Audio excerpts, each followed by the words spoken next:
mayamna wari asigi part 1 da small family asi makhoigi anouba yumda hongduna leiba lakhi amadi yum adugi manung aduda makhoida angakpa amadi moong gi thokdok thokpa hauraklami yum adugi manungda leiramba potsai sing adu mafam amadagi mafam amada leiramba yum adugi manungda namthiba manam namlakpa amadi yum adugi manung aduda makhoina amuba mami ama toina uba Masay pumnamakpu asi small family ki oinadi icham chamba wa ama oiraklami Adubu makhoigi yumda loiba hui adu makhoigi mamin mamangda malangda paikhatkiduna faglangda thomjinkiba numit adudagi makhoigi yum aduda thawai ama leire haibasi khanglami amadi makhoi yamna kiba hauраklami wari asigi part 2 haudringaida mayamda wa amakhaktang haijage channel asigi video singbu yamna pamjana yengbiriba aigi viewers amadi wari tabiriba singi marakta karigumba hojik fabo aikhoigi channel asibu subscribe tawbidriba yawbiragadi channel asibu subscribe tawbiramo mayamgi subscribe amamam khakna channel asibu chawkhatpada yamna chawba mateng oigani haiduna khanjai adodi thengthaba tawdana channel asibu subscribe tawbiramo amadi The Conjuring Last Rites Small Family ki tamnaba yumasigi makha ki wariya mok taminarasi matamna asum housing kibaga small family ki yumadugi manungda thokdok kaya amasu thokpa hengalaklami ayamba matamda chekna ahingda tumba matamda mahakna mahaki manakta kanagumama leibagum taurami amadi mahaki manakta sor sangna honduna leibagum su taurami Adubu mahakna yenglubada kanamata leiba uramde nongma ahinga majek leisabi nupi macha amagi khonjel tabadagi mikap thoklaklami mahakna mahaki nupi Janet na mahakpu kawrakpasu malami mahakna fabung aduda leithoktuna yenglubada mafam aduda Janet leiba uramde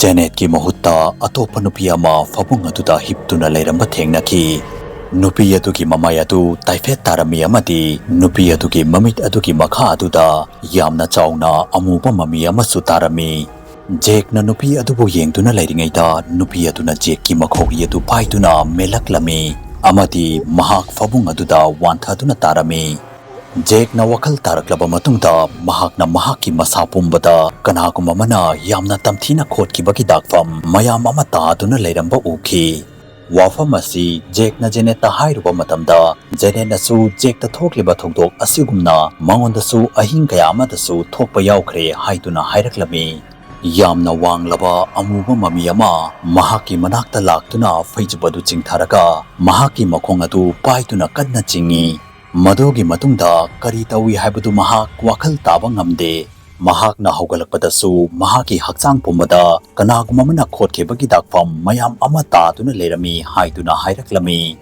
makhoi anigi wari singadu tanaraba matungda makhoi amuka hena kiba helami nongma ahinga majek amadi Janet makhoigi kada tumduna leiringaida jekna mangama manglami mahakna mangatuda mahak malangda paiduna leiba urami ngaihak leiraba matungda jek mikap tholaktuna mamit pangthorkwa matamda masay pumnamakasi mahaki mangnate haibadu khangba ngamlami jek tasengnamakki mahaki fabung adudagi chawrakna fit animung mathakta malangda paiduna leirami ikhang khangudana mahaki hakchang adu nikpa hauраklami amadi amuk hana mahak fabung adugi mathakta yamna kanna taraklami Janet tasu angak pathokdok mayam ama thoklami nong manung thinama jek amadi Janet makhoi ki ka da pothaduna leiringaida ikhang khangudana makhoi ani tumlamadagi mamidadu khangpang pangthoraklami Janet pu phabung adudagi makhada yamna kanna chingtharami chinglakliba posagadu makhoina ubasu fanglamde amadi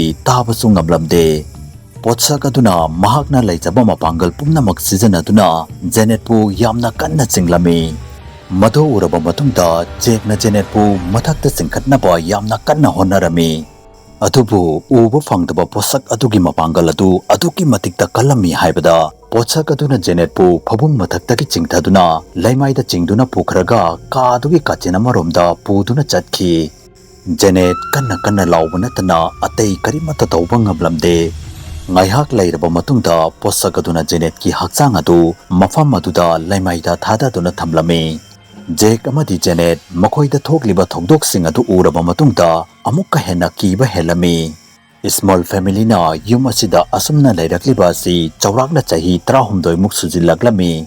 Makhoina hojik thengthaba tawdana malemgi khwaidagi maming leiraba paranormal investigator Ed Amadi Lorraine Warrenbu makhoigi yumda kauraklami. 1986 ta Warrens makhoigi yumaduda ahanba oina laklami. Ed Amadi Lorraine demology bu fajana khanglami amadi yamna sathi raba paranormal activities ki cases mayam amasu solve tawkiba misak ama oirami. Lorraine gi manungda psychic abilities yaurami. Masegi matingna mahak mi atay singdagi hena khangba uba amadi feel tawba ngamlami. Mahakna small family ki yumadugi manungda khongthang adu thangjinbaga yumadugi manungda leiriba si thawai amakhakta nate thawai mayam amani haibadu khangba ngamki. Warrens na makhoigi investigation adu haurami. Ed Lorraine amadi mahaki team members sing aduna yumadugi manungda tape recorder mayam ama thamlami. Ed Amadi Lorraine na small gi yumaduda laklaba matungda makhoigi yumadu icham chamba yumnate haibadu khangba ngamki. Makhoina yumadugi investigation tawraba matungda small gi yumaduda leiriba si thawai marini haibadu khangba ngamlami. Thawai sing adugi marakta thawai amadi hanubi amagi oirami. Thawai aduna mi amatabu asogapan thokanke haiduna khalamde. Amana mathwai nuaitaba yamna sauganba nupi masa amagi thawai oirami. Amana yamna wanglaba hanuba amagi thawai oirami. Adubu thawai ahum adudagi hena sathiba thawai asi mari suba thawai adu oirami. Miyoiba amagi thawai nataba demonic entity demon nama haibadi hingchaba amagi thawai oirami. Thawai aduna makhoi pumnamakpu control tawrami. Warrens na khudakta blessing rituals amadi exorcism kaya ama tawba haurami. Exorcism ama tawduna holy prayers sonduna yumadugi manungda chattuna leirami. Mahakna Jake amadi Janet ki kaadugi manung aduda amuba mami ama leiba urami. Mahak kaadugi manungda changlami amadi kanna holy prayers adu sonba haurami. Matang aduda mahak sor honbadu ikang khangutana yamna waraklami. Mahakna kanaguma mana mahaki makhauri adu melakpagum tawrami. Uba phangdraba posakadugi khutsa aduna mahaki makhauri aduda kanna melaklami. Adubu matang aduda itkiti members sama mafam aduda chenduna laglami amadi kanna holy prayers sonba haurami. Ngaihak leiraba matungda itki makhauri adudagi khutsa adu thadoki. Adubu mahaki makhauri aduda khutsa ki takadudi taduna leirami. Laigi oiba thabak thauram kaya ama tawraba matungda fau Smalls family da tariba dasadu ko u haiba yaramde. Yumadugi fibam adu haujik aduki matikta fatlamde haibada angangsing adu makhoigi kada tumu haiba fau yaramde. Yumadu da thetlamba Jesus Christ ki cross adu masa mathanta makhada taraklami. Yumadu da tharamba furniture sing adu masa mathanta mafam amadagi mafam amada chenduna chalami amadi yumadu mathong maram amata khanglamde. Marak tadi small amadi Warrens ki mamit mamangda chair sing adu malanda paikhalami amadi thengainarami.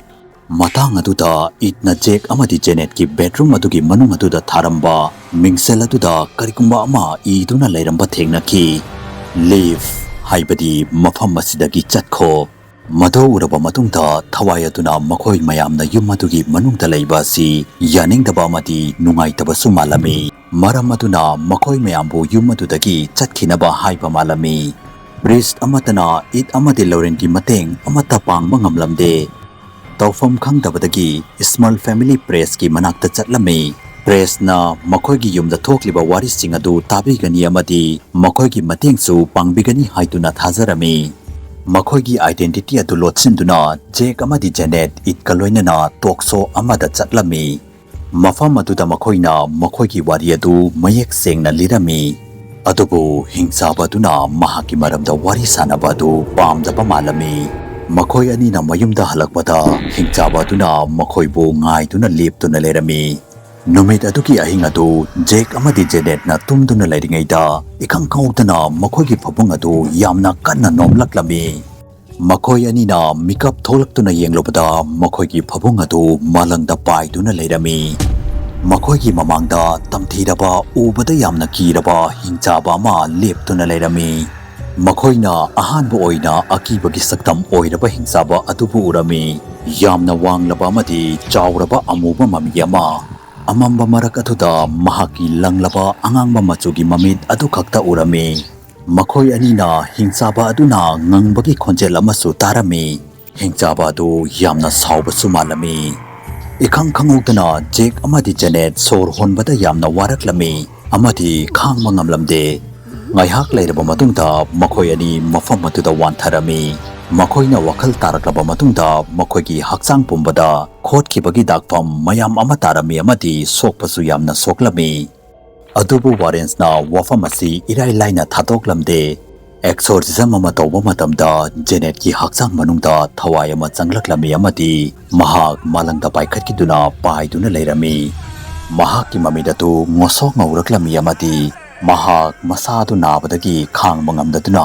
niktuna leirami Janet ki matawadu bada Jake yeng bangamlamde mahakna exorcism adu lepna naba haiduna hairami adubu warrens na exorcism adu lepa yaroi haiduna hairaklami Janet anaba khang bangamdaduna kanna laurami ikhang khangtana mahaki khonjal adusu olami kana kumba mana atopa maronda law pusumalami matang aduda malangda paiduna leiramba Janet Kaduki faglangda paisintuna thomjilami amadi makada leimaida taraklami Janet ki makoktagi I chentharaklami mado ubada jekna exorcism adu khudakta khamduna lephalami Warrens na makhoi aroiba exorcism asi 1989 da tawrami amadi madogi matungda yum madogi manungda tawramba demonic activities sing adu tapna faba horaklami Adubu officially hingsaba duna small family gi yumadu thadokuna chatkre haiba dugi chapchaba khodam di leite